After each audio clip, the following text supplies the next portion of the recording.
Hello friends, welcome back to my YouTube channel Earning Academy. तो कैसे हैं आप सब? आई होप आप लोग अच्छे होंगे और आप लोगों की क्लास 10th बिहार बोर्ड के मैट्रिक एग्ज़ाम की तैयारी भी अच्छे से हो रही होगी। तो आज की इस वीडियो में हम लोग बिहार बोर्ड कक्षा 10वीं के गणित के विषय का एक्सरसाइज 9.1 का प्रश्न संख्या 8 सॉल्व करने वाले हैं। प्रीवियस वीडियो में हम लोगों ने प्रश्न संख्या 7 तक प्रश्न को सॉल्व कर लिया है। आज की क्लास में 8वां नंबर जो क्वेश्चन है वो हम लोग सॉल्व करने वाले हैं। तो चलिए बिना टाइम वेस्ट किए क्लास स्टार्ट करते हैं। वीडियो जो है वो शुरू करते हैं। और आप सभी से हमेशा की तरह छोटी सी रिक्वेस्ट है कि इस वीडियो को जितना हो सके लाइक शेयर एंड सब्सक्राइब करना चैनल को बिल्कुल मत भूलिएगा। ओके, तो जो भी बच्चे चैनल पर पहली बार विजिट कर रहे हैं वो चैनल को सब्सक्राइब करके बेल नोटिफिकेशन पर क्लिक कर देंगे, जिससे आपको आने वाले हर वीडियो के हर लाइव क्लासेस के नोटिफिकेशन समय समय पर मिलती रहे। तो चलिए आज का वीडियो स्टार्ट करते हैं और प्रश्न संख्या 8 सॉल्व करते हैं। तो फ्रेंड्स, यहाँ पे कह रहा है कि एक पेडेस्टल के शिखर पर एक 1.6 मीटर ऊंची मूर्ति लगी है। ठीक है, भूमि के एक बिंदु से मूर्ति के शिखर का उन्नयन कोण 60 डिग्री है और भूमि के उसी बिंदु से पेडेस्टल के शिखर का उन्नयन कोण 45 डिग्री है। तो हमें पेडेस्टल की ऊंचाई ज्ञात करनी है। तो हम आपको बता दें कि पेडेस्टल उसे कहते हैं जिस पर मूर्ति रखा जाता है, क्योंकि मूर्ति डायरेक्ट जमीन से नहीं होता, उसको किसी चीज़ पर रखा जाता है। वो जो नीचे उसके होते हैं ना, मूर्ति के नीचे, उसे हम लोग पेडेस्टल कहते हैं। ठीक है, तो आइए इसको फिगर के थ्रू समझ लेते हैं। और फ्रेंड्स, मैं आपको बता दूं तो मैं वो फिगर नहीं बनाऊंगी। आपने बहुत सारे वीडियो में देखा होगा जो आपको डायरेक्ट फिगर के थ्रू बताते हैं, मतलब कि मूर्ति वैसा बना करके, पेडेस्टल वैसा बना करके। लेकिन मैं आपको इस तरह का फिगर जो है वो बना के दिखाऊंगी जो आपको एग्जाम में बनाना होता है। ठीक है, जैसे कि ये टावर जो है वो एक टावर का पिक्चर बनाया हुआ है, लेकिन टावर जो है तो वो लंबाई में ऐसे सीधा ही, ये समकोण त्रिभुज ही हमारा बनेगा। तो बिल्कुल इसी तरह का फिगर मैं आपको यहाँ पे बना करके बता रही हूँ। ओके, चलिए देखिए फ्रेंड्स, तो ये है हमारा एक पेडेस्टल।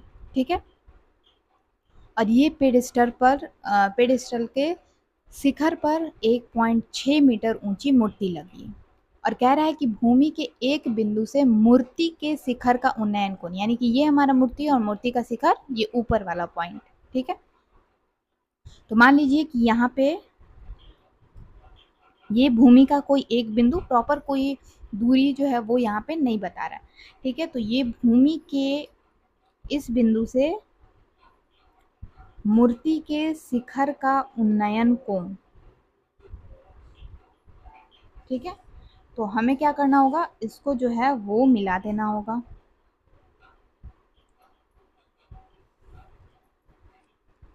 तो यहाँ से यहाँ तक का उन्नयन कोण कह रहा है 60 डिग्री, यानी कि ये हमारा 60 डिग्री है। ठीक है, उसके बाद कह रहा है कि उसी बिंदु से, यानी इसी बिंदु से पेडेस्टल के शिखर का उन्नयन कोण, ये मूर्ति के शिखर का उन्नयन कोण बना है और ये अब पेडेस्टल का शिखर, क्योंकि पेडेस्टल के ऊपर 1.6 मीटर की मूर्ति लगी, ऊंची मूर्ति लगी है। ठीक है, तो यहाँ से इस बिंदु को मिलाएंगे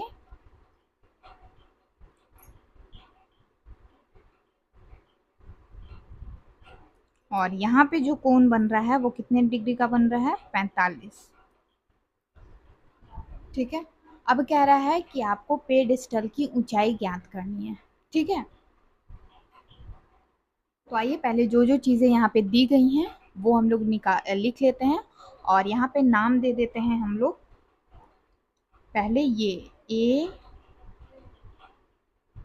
नहीं सॉरी, ये बी होगा, ए बी सी और डी। और हमें पेडेस्टल की ऊंचाई निकालनी है। ठीक है, तो हम क्या करेंगे, यहाँ पे इसी को x मान लेंगे, जो निकालना होता है उसे हम लोग x मान लेते हैं, x मान लेते हैं। और यहाँ पे अब हम लोग प्रश्न जो है उसको सॉल्व करेंगे।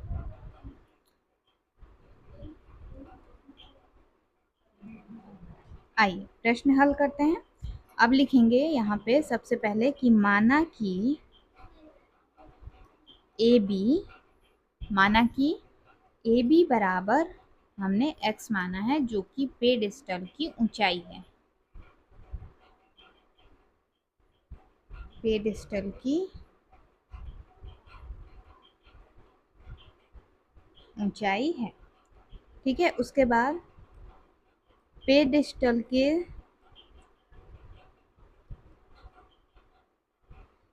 शिखर पर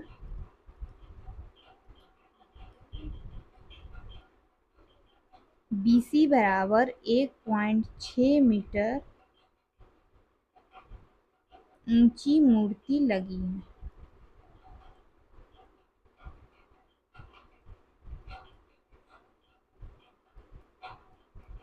ठीक है, यहाँ तक हमने लिख लिया। अब आगे क्या लिखेंगे?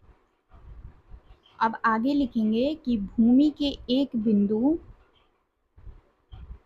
भूमि के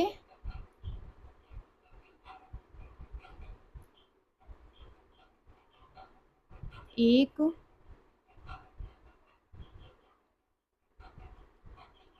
बिंदु D से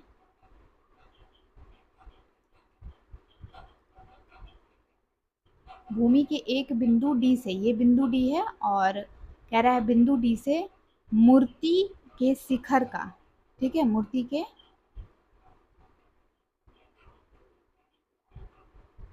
शिखर का उन्नयन कोण,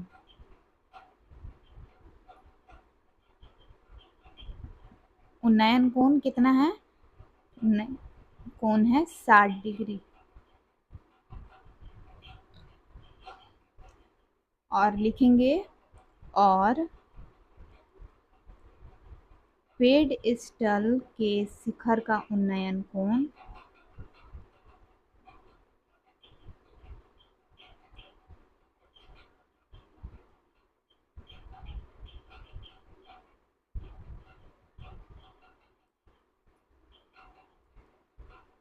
पैंतालीस डिग्री है। यहाँ उन्नयन कोण के बाद आप लोग लिख देंगे कोण CDA, ठीक है, क्योंकि मूर्ति के शिखर का उन्नयन कोण कह रहा है तो ये हो जाएगा CDA, ठीक है। ये तो जो जिसपे कोण बनता है ना, जिस बिंदु पे, उसे हम लोग बीच में लिखते हैं। और यहाँ पे भी लिख देंगे उन्नयन कोण, यहाँ पे ब्रैकेट में करके आप लोग लिख दीजिएगा कोण BDA बराबर 45 डिग्री, ठीक है। सॉरी, यहाँ पे डी नहीं होगा, उन्नयन कोण कोण BDA बराबर 45 डिग्री, ठीक है फ्रेंड। अब यहाँ पे हम लोग सबसे पहले छोटा जो त्रिभुज है ना यहाँ पे, उसको लेंगे। उसमें हम लोग यहाँ पे इस त्रिभुज को सॉल्व करेंगे। तो इसको क्या लिखेंगे? यहाँ पे लिखेंगे अब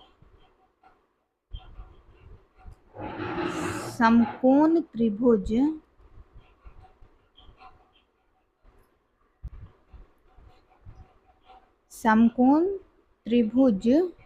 छोटा वाला जो त्रिभुज है वो ले लेते हैं। अच्छा सॉरी डी तो हमने यहाँ लिखा था ना, सॉरी, मुझे लगा कोण के साथ डी लिखा हुआ। अब समकोण त्रिभुज DAB में देखिए, तो हम लोग देखेंगे हमारे पास क्या है। यहाँ पे हमने इसको x माना है, यानी कि ये लंब है, ठीक है। और हमारे पास ये आधार हम लोग मानेंगे, ठीक है। इसको हमें यहाँ पे कुछ नहीं, मतलब इसके साथ कुछ नहीं करना है, हमें यहाँ पे ये और ये लेना है। तो हमारे पास है ये लंब और आधार है DA। तो हम लोग देखेंगे कि कौन सा त्रिकोणमितीय अनुपात है साइन से कॉसेक के बीच में, जिसमें लंब और आधार आता है, ठीक है। लंब और आधार जो है वो आता है, ये चीज़ हमें देखना है, ठीक है। तो फ्रेंड्स, हमें पता है कि एक फॉर्मूला होता है, पंडित बद्री प्रसाद हर हर भोले। सावन का महीना है ना, तो शिव जी का नाम लेके चलते हैं, ठीक है।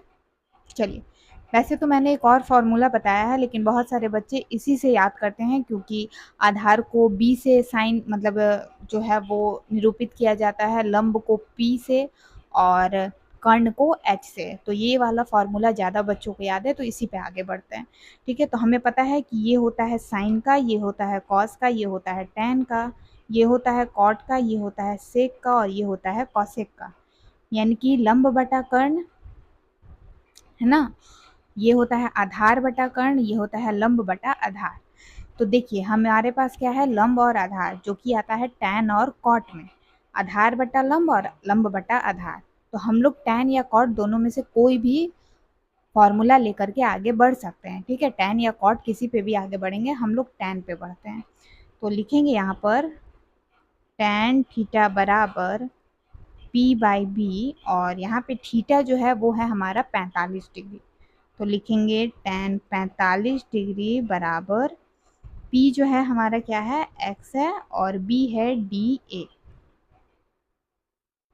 ठीक है फ्रेंड्स, आप यहाँ पे एक स्टेप और लिख सकते हैं, ये tan 45 डिग्री बराबर p के जगह पे हमें लिख देना होगा AB, ठीक है, और नीचे DA। और अब हम लोग इसका मान जो है वो लिखेंगे, ठीक है। tan 45 नहीं लिखेंगे, यहाँ पे लिखेंगे tan 45 डिग्री का जो मान होता है वो होता है 1। अब यहाँ पे एक चीज़ मैं बताना चाहूँगी कि बहुत सारे ऐसे बच्चे हैं जिन्हें साइन से कॉसेक तक का जो 0 डिग्री से 90 डिग्री तक का मान है वो याद नहीं हो पाता है। तो उसका मैंने एक बहुत ही इजी और सिंपल सा ट्रिक बताया है, और बहुत अच्छा ट्रिक बताया है कि आप लोगों को वो मान कैसे याद हो जाएगा। साइन से कॉसेक तक के 0 से 90 डिग्री तक का जो मान है वो याद करने का बहुत ईजी ट्रिक बताया है, और उसको मैं कोई नाम नहीं दे सकती, उसको आपको याद नहीं करना है, वो एक अलग ही ट्रिक है। तो आप लोग उस ट्रिक को देखें, जिसका लिंक आपको नीचे डिस्क्रिप्शन बॉक्स में क्लास 10 ट्रिगोनोमेट्री में मिल जाएगा। ठीक है फ्रेंड्स, तो क्लास 10 ट्रिगोनोमेट्री प्लेलिस्ट का लिंक दिया है, उसमें वो वीडियो है, आप लोग उसको ज़रूर देखिएगा, जो कि थंबनेल लगा हुआ है त्रिकोणमिति के जितने भी फार्मूला हैं उसका। ठीक है, तो उसको ज़रूर देखिएगा, आप लोगों को एग्ज़ाम में दिक्कत नहीं होगा, जो भी बच्चे को ये मान याद नहीं हो पाता है तो। ठीक है, तो अगर आपको याद नहीं हो पाता है तो आप लोग उसको ज़रूर देखिएगा, आप लोगों को बहुत ही ईजिली वो समझ में आ जाएगा कि कैसे आप लोगों को मान निकालना है या फिर मान जो है वो याद करना है। जो भी आपको करना हो वो मैंने बताया है, एग्ज़ाम में आपको बहुत ही हेल्प करेगी वो वीडियो। ठीक है, चलिए, तो पहला स्टेप ये करना है, फिर दूसरा स्टेप ये, तीसरा स्टेप ये। ठीक है, अब यहाँ क्रॉस मल्टीप्लाई करना है। ठीक है, ये तो यहाँ एक सामने रहता तो क्रॉस मल्टीप्लाई करेंगे, तो DA में 1 से करेंगे तो ये आएगा हमारा DA बराबर x। ये हो गया समीकरण 1। ठीक है, अब हम लोग आगे बढ़ेंगे और समीकरण 2 जो है हमारा वो तैयार करेंगे बड़े वाले त्रिभुज से। ठीक है, अब त्रिभुज लेंगे हम लोग यहाँ पे DAC में, अभी हमने छोटा वाला लिया था, अब बड़ा लेंगे। तो लिखेंगे अब समकोण त्रिभुज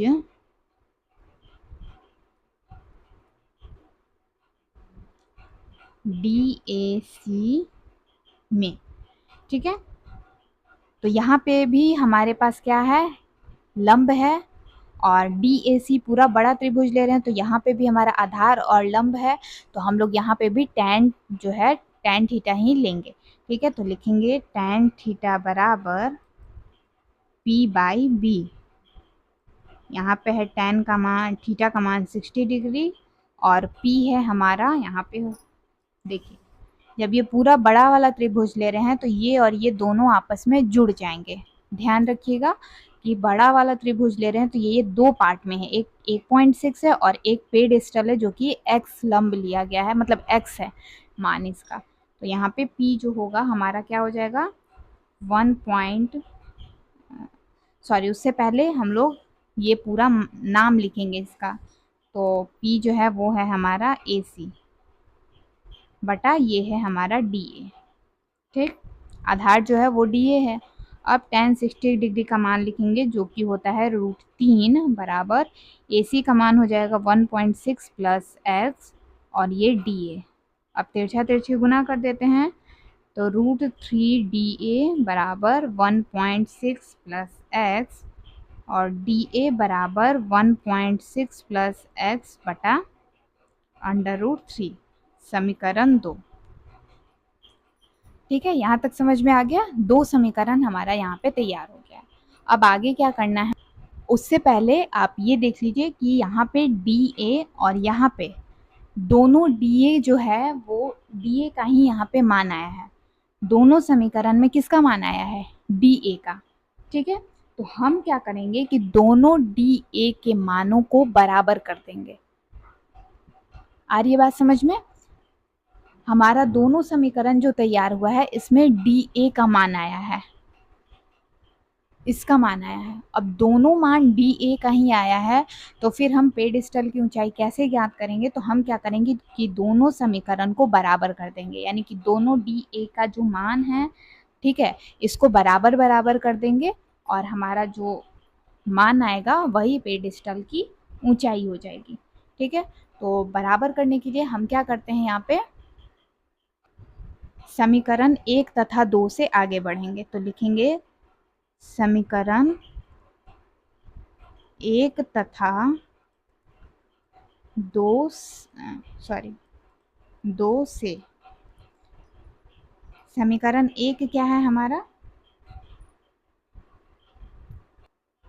देखिए समीकरण 1 में डी ए का मान x आया है, तो हम लोग यहाँ पर x लिखेंगे। ठीक है, और दोनों में डी ए का ही मान आया है, और इधर दूसरे वाले डी ए का मान जो है वो लिख देंगे। ठीक है फ्रेंड, तो दूसरे वाले डी ए का मान आया है 1.6 प्लस एक्स बटा √3। अब यहाँ पे फिर से हमें क्रॉस मल्टीप्लाई करना है, तो क्रॉस मल्टीप्लाई करेंगे तो ये हो जाएगा √3x और ये हो जाएगा 1.6 प्लस एक्स। ठीक है फ्रेंड्स, अब ये x को इधर बुला लेते हैं, तो √3x प्लस का x इधर आएगा माइनस का x और इधर हो गया 1.6। अब यहाँ से क्या करेंगे, x कॉमन ले लेते हैं, क्योंकि माइनस के इधर भी x है और माइनस के इधर भी x है, तो x कॉमन ले लिया। यहाँ पे क्या बचेगा, √3 माइनस x कॉमन लिया गया तो 1 बचेगा। ठीक है, बराबर 1.6। अब ये जो √3 माइनस 1 है x की तरफ, तो ये नीचे आ जाएगा, यहाँ पे आएगा ना, x बराबर 1.6 बटा √3 माइनस 1।